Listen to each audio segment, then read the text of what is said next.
ఏపీలో శిథిలావస్థలో ఉన్న ప్రభుత్వ బడులను నాడు నేడుతో పునరుద్ధరించి పేద పిల్లలకు కార్పొరేట్ స్థాయిలో విద్యను అందించి ప్రభుత్వ బడుల్లో ఇంగ్లీష్ మీడియాన్ని చేర్చి ప్రభుత్వ బడుల్లో చదివిన పిల్లలు ఇంత బాగా ఇంగ్లీష్ మాట్లాడుతారా అనేలా చేశారు.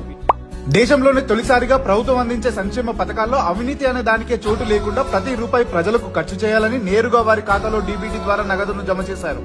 ప్రభుత్వ సేవలను ప్రజలింటి వద్దకే నేరుగా పారదర్శకంగా అందించడానికి గ్రామ స్థాయిలో 11,162 మరియు పట్టణ వార్డులలో 3,913 సచివాలయాలను ఏర్పాటు చేశారు. వాలంటీర్ వ్యవస్థ ద్వారా ప్రతి 50 కుటుంబాలకు ఒక వార్డు గ్రామ వాలంటీర్లను నియమించి ప్రభుత్వ పథకాలను నేరుగా లబ్దిదారుల ఇంటి వద్దకే చేరవేశారు. వ్యవసాయానికి సంబంధించిన అన్ని అవసరాలను ఒకే చోట తీర్చడానికి ప్రతి గ్రామంలో రైతు భరోసా కేంద్రాలను ఏర్పాటు చేశారు. విత్తనాలు, ఎరువులు, పురుగు మందులు కొనుగోలు చేయడం నుండి పంట ఉత్పత్తులను విక్రయించడం వరకు ఈ రైతులకు ఉపయోగపడుతున్నాయి.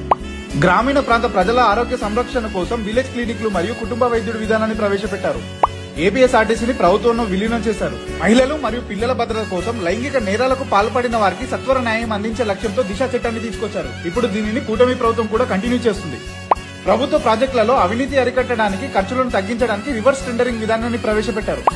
మహిళలు మరియు బలహీన వర్గాలకు నామినేట్ పోస్టులు, పనుల్లో 50% రిజర్వేషన్లు కల్పించారు.